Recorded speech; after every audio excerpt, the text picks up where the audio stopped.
lepas. So, okey, soalan tu, adakah bermaksud ada something yang YB tak setuju dengan Amanah kalau begitu? Dalam isu ni saya bersetuju dengan Amanah, tetapi saya tidak setuju dilakukan oleh individu dalam Amanah. Okey. Bagi saya Parti Amanah tidak ada isu. Parti Amanah saya tahu dia orang kata menjalankan benda ni dengan cara yang betul, cara yang baik, tapi dalam kes saya ni ada sedikit perbezaan. Jadi kalau kita lihat kat sini, bagi saya bukan orang yang berautoriti lah untuk buat keputusan sebenarnya, sebab soal pemecatan dan pengguguran keahlian ini keadaan sekarang ni mungkin saya rasa mungkin saya beranggapan saya setelah menjadi satu liability kepada Parti Amanah. Saya sayangkan Parti Amanah, dan bukan parti yang menjadi masalah sebenarnya. Parti tak ada isu. Jadi saya tak nak mengganggu kelancaran, sebab sayang kita kena utamakan sekarang ini memperkukuhkan Pakatan Harapan dan memastikan Datuk Seri Anwar sebagai Perdana Menteri. Itu yang paling penting. Dan saya sendiri tidak bersetuju secara terang masih ada lagi sikap ataupun masih ada lagi pendirian, walaupun dah nyatakan secara SD dan sebagainya menyokong pada Datuk Seri Anwar, tetapi beberapa tindakan yang menimbulkan rasa tidak selesa sendiri. Bukan saya yakin PKR sendiri, ahli PKR sendiri memanglah tak selesa, tetapi saya sendiri sebagai ahli Parti Amanah sendiri pasti tidak selesa pada ada tindakan-tindakan sebegitu. Contohnya kita dah berkahwin, ada isteri kita cakap kita I love you, I miss you dan sebagainya, tapi dalam masa yang sama dia berdating dengan bekas pakwa dia, berdating dengan bekas tunang dia. Jadi saya rasa benda ni tak sewajar, satu perkara yang tak sewajarnya berlaku. Saya bagi contoh je lah, bagi contoh. Sebab saya kata saya tidak boleh terima sekali apabila ada di kalangan pandangan-pandangan ahli amanah atau mungkin pimpinan yang masih lagi nak bergayut ataupun nak bersama dengan Tun Mahathir. Sebab bagi saya perjuangan kejayaan PH ini adalah perjuangan reform. Dan bagaimana kita nak memastikan perubahan negara ini dapat kita jayakan kalau dipimpin oleh orang yang bukan ada bercita-cita untuk buat reform kepada negara.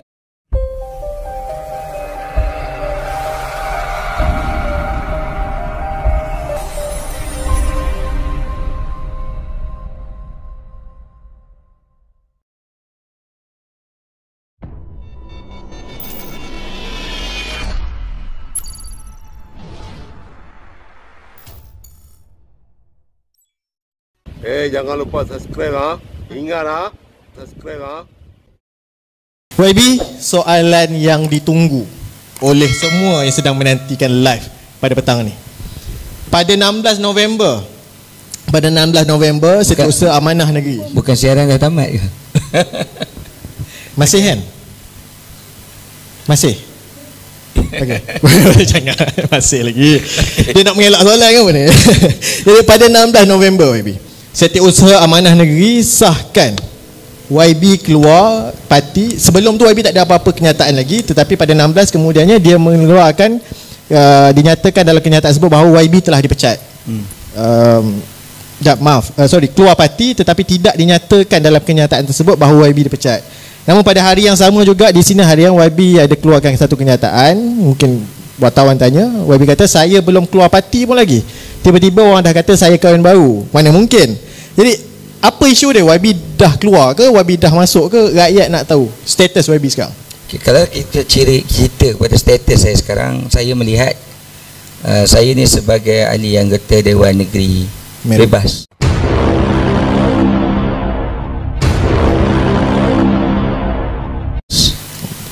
Kerana kalau ikut daripada kenyataan Setiausaha Amanah Negeri Selangor tu, seolah-olah saya ni bukan lagi sebagai ahli parti. Jadi saya aku apa saja keputusan parti, dan sehingga hari ini pun saya tidak pasti kenapa saya dikeluarkan sebagai ahli parti. Kenapa? Tapi saya boleh beranggapan mungkin disebabkan atas sebaran dalam media sosial berkaitan dengan sebaran keahlian saya sebagai ahli Parti Keadilan Rakyat. Saya beranggapan begitu.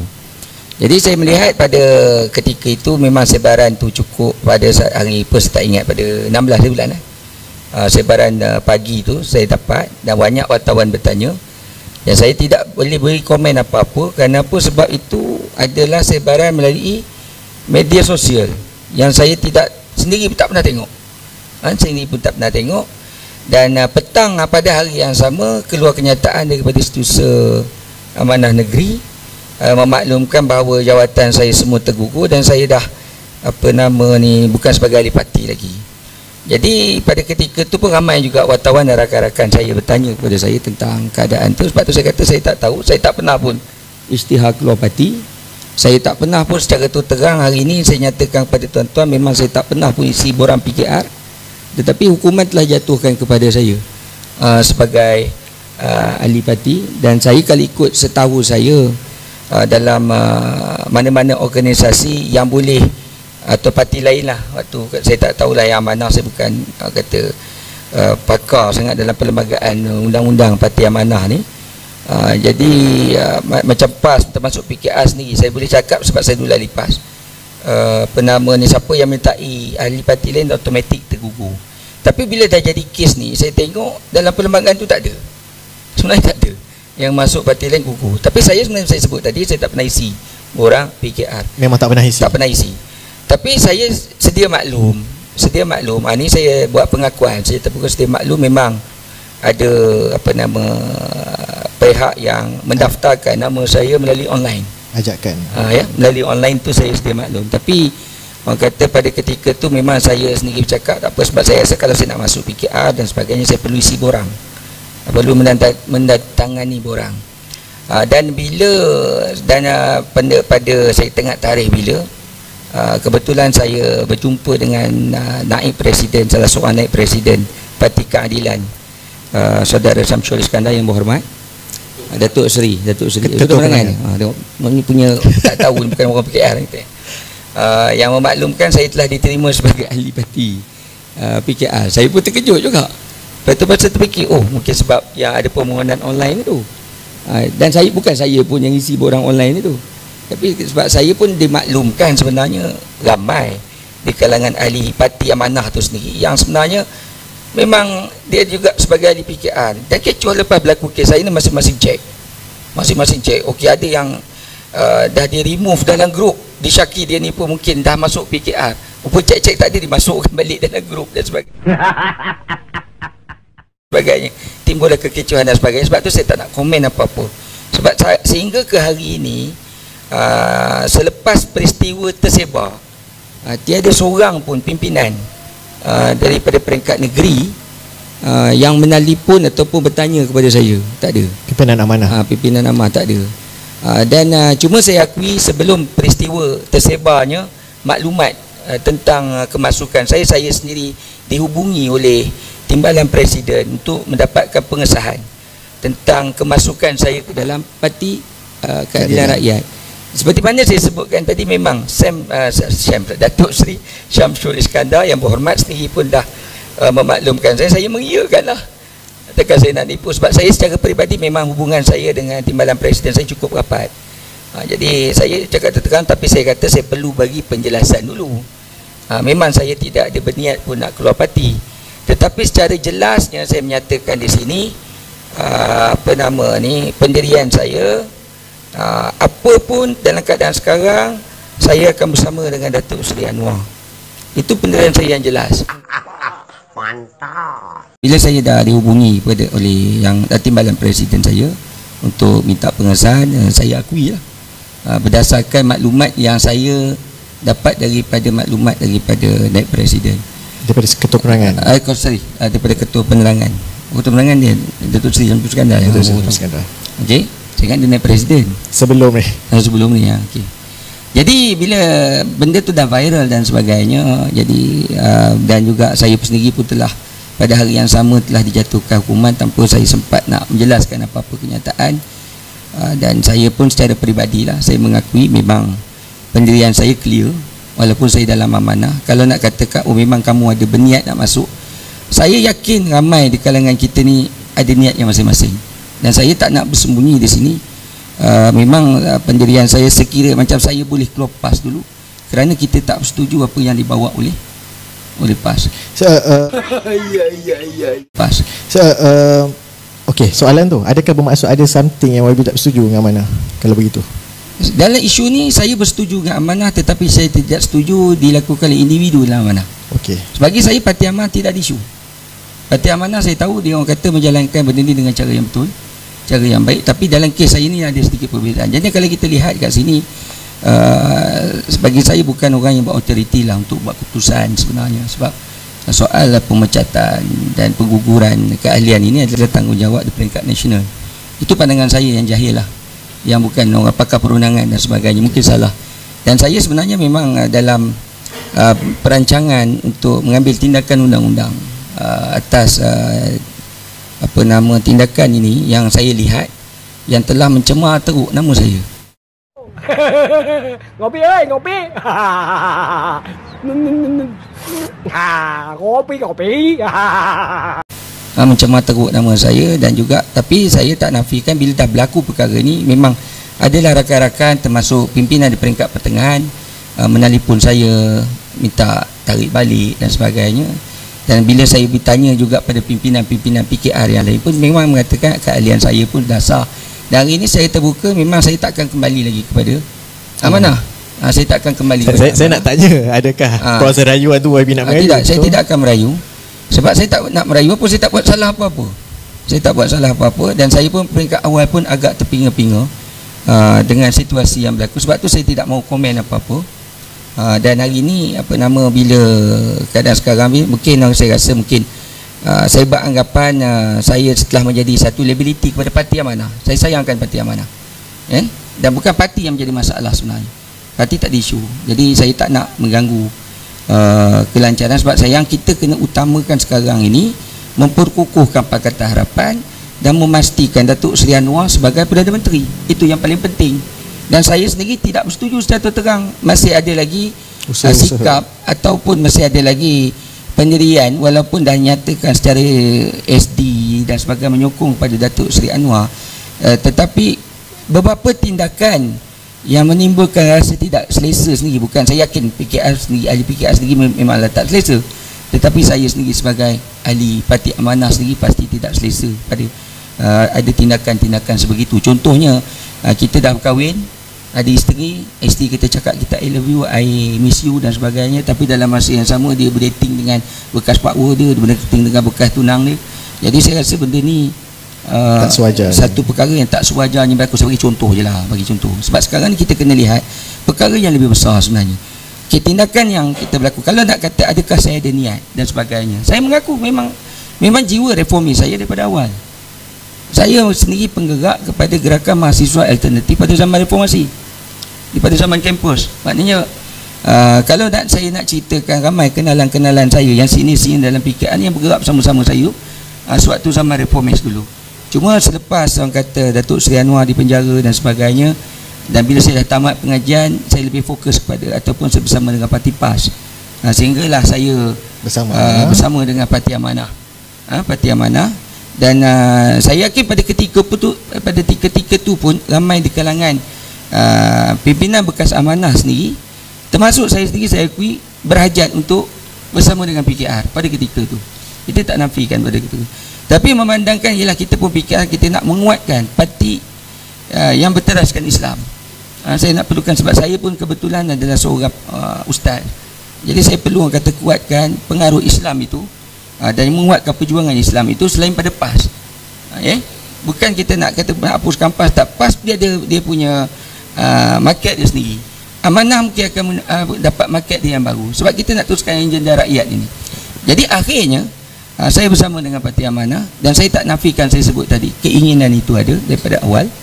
Dan saya pun saya buat pengakuan secara terbuka, macam tu saya kata saya tidak boleh terima sekali apabila ada di kalangan pandangan-pandangan ahli Amanah atau mungkin pimpinan yang masih lagi nak bergayut ataupun nak bersama dengan Tun Mahathir. Sebab bagi saya perjuangan kejayaan PH ini adalah perjuangan reform, dan bagaimana kita nak memastikan perubahan negara ini dapat kita jayakan kalau dipimpin oleh orang yang bukan ada bercita-cita untuk buat reform kepada negara. Okay. Jadi perkara ini satu perkara yang mustahil. Sebab tu walaupun saya dalam keadaan Parti Amanah, saya tetap stay pada stand saya bersama dengan Datuk Seri Anwar, dan juga saya pun kata setakat ni secara terang saya tidak pun tampak mungkin pada rakan-rakan juga semua tentang kenyataan rasmi yang Amanah bersama dengan Tun Mahathir sebenarnya tak ada, tapi mungkin lebih pada persepsi sikap yang saya rasa pun saya sendiri, persepsi itu menyebabkan saya sendiri tak selesa. Sombong amat. Ya, yang mempengaruhi. Jadi saya kata perlu stand. Jadi bila berlaku peristiwa saya ni, sebenarnya bila masing-masing buat saya makan, rupanya ada di kalangan ahli-ahli dan pimpinan parti Amanah sendiri sebenarnya pun memang dah jadi ahli amanah, ahli PKR pun. Saya tengok tarikh tu rupanya 7 bulan September tahun ni. Oh, saya kata baru ni. Rupanya ada di kalangan yang lain, kita boleh cek sendiri dalam data PKR. Ni bukan saya punya, PKR yang kontrol. Boleh cek rupanya ada yang dah sebelum jadi ahli sebelum tu lagi, sebelum wujud amanah pun ada. Ada yang tahun 2018, saya tak nak sebut nama dan sebagainya, tuan-tuan boleh cari sendiri. Yang benda tu tak boleh dinafikan. Sebab nak daftar secara online, siapa-siapa pun boleh. Kalau saya kata saya dapat nombor Datuk Abdullah Sani, nombor IC dia, saya daftarkan dia masuk bersatu. Dah payah pula Datuk. Tiba-tiba lulus Datuk jadi bersatu. Lepas tu sebabkan saya na'udzubillah, jangan salah sebut a'udzubillah minasyaitanirrajim. Itu lebih tepat. Okey. Jadi didaftarkan secara online, siapa-siapa boleh daftarkan. Siapa-siapa boleh daftarkan. Jadi bila saya tengok, oh Datuk, oh ni peluang saya nak jatuhkan Datuk ni. Jadi saya viralkan keahlian Datuk sebagai anggota Bersatu. Lepas terus dipecat sebagai ahli parti. Itulah yang berlaku pada saya Datuk. Jadi itu antara situasi yang berlaku. Saya tidak menyalahkan Parti Amanah. Sehingga ke hari ini saya tegaskan, Parti Amanah saya yakin konsisten bersama dengan Pakatan Harapan. Okey, Parti Amanah ada peranan dia sendiri kepada rakyat Malaysia. Ada sumbangan dia pada rakyat Malaysia. Itu saya tak nafikan. Tapi bila dah berlaku atas perkara macam ni, untuk saya, bagi saya, untuk saya lebih dapat platform yang lebih kuat dan juga selesa untuk saya meneruskan perjuangan ni, saya memilih parti Keadilan Rakyat. Jadi mungkin hari ni saya tak tahu, walaupun saya dipahamkan dan lulus pun ahli itu Datuk yang online tu, tapi saya tak pernah isi borang. Jadi saya minta Datuk sebagai salah seorang ahli MPP, saya istihara inilah, saya nak mohon saya rasmi, borang ada bawah. Nanti saya tulis borang, mungkin Bob boleh tolong rakamkan permohonan saya secara rasmi, boleh? Jadi hari ini secara eksklusifnya saya jawab tu lah. Tapi saya minta betulkanlah, dalam isu ni parti tak jadi masalah. Amanah ke Parti Keadilan Rakyat tetap bersama, tak ada isu sebenarnya. Ini bukan isu parti, tapi saya nampak lebih permainan dari segi politik netizen saja. Jadi tak perlu kita nak bergaduh kerana saya. Jadi maksudnya dah diumumkan dengan keadaan YB tak ada sebarang respon awal lagi, tiba-tiba telah dilucutkan jawatan, telah dilucutkan semua keahlian, dan oleh kerana telah ada nama dalam senarai keanggotaan, maka YB takkan patah balik ke Amanah, kekal bersama. Saya kena jelaskan, saya sebutkan tadi bila saya telah dikeluarkan sebagai ahli parti, tanpa sempat saya nak menjelaskan kedudukan saya beranggapan diri saya sebagai ahli parti bebas. Benar juga ya. Jadi untuk membawa ekspresi Pakatan Harapan dalam saya mesti memilih salah satu parti dalam Pakatan Harapan. Dan Pakatan Harapan ni ada 3 parti. Amanah dah buang saya, dah tak terima saya sebagai ahli, tak mengiktiraf saya lagi sebagai ahli. Jadi saya tinggal 2 parti, Parti Keadilan dan juga DAP. Dua malam sudah Yang Berhormat Ronnie Liu ada pun telefon saya. Dia pun kata kekal saja dalam amanah. Dia pun minta saya kekal dalam amanah. Saya kata mana mungkin saya nak kekal dalam amanah, sebab amanah dah buang saya. Jadi saya perlu pilih salah satu parti, dan dia pun saja jok-jok dengan saya suruh masuk DAP, tapi dengan syarat setuju kalau saya dapat jadi Ketua Menteri Negeri Pulau Pinang. Jadi sebenarnya saya mengikut pada aspirasi saya, sudah pasti saya akan memilih Parti Keadilan. Jadi untuk saya membawa aspirasi rakyat, dan sebenarnya bila kita berada sebagai ahli bebas ni, dia susah dari segi kita nak bergerak. Jadi saya kena orang kata bersama dengan salah satu parti kerajaan. Dan memang saya cakap tidak sama sekali saya akan khianati perjuangan Pakatan Harapan untuk bersama Perikatan Nasional yang bagi saya adalah memang parti yang politik untuk jaga perut mereka semata-mata, tapi bukan nak jaga rakyat. Macam belanjawan yang dibentangkan yang Datuk Abdullah Yang Berhormat sebutkan tadi, ia betul-betul belanjawan sebenarnya saya nak tambah adalah belanjawan politik dan juga kepentingan belanjawan politik dan juga pilihan raya semata-mata sebenarnya. Dia bukanlah betul-betul nak menyelesaikan isu masalah rakyat. Saya harap penjelasan saya ni mungkin ada juga akan menjadi isu, tetapi saya mengharapkan saya jelaskan di sini, tak perlu nak dipanjang-panjangkan sebab saya rasa benda ni pun bukanlah satu isu yang besar yang perlu kita perbesarkan. Dan saya memang saya akui saya tidak pernah keluar parti, tetapi kuat parti telah mengeluarkan saya dan saya terpaksa memilih satu hadaf baru yang betul-betul bersesuaian dengan aspirasi saya, perjuangan saya daripada awal. Sebab Parti Amanah ni pun baru, kan? Jadi mungkin yang kata dalam keadaan yang telah berlaku ini, saya rasa ini adalah masa yang mungkin ada hikmahnya. Rupanya dengan cara ni saya masuk Parti Keadilan Rakyat. Okey, terima kasih. Begitulah penjelasan dan saya kira rumusan juga untuk forum ni bagi daripada jangan lupa subscribe Ingat subscribe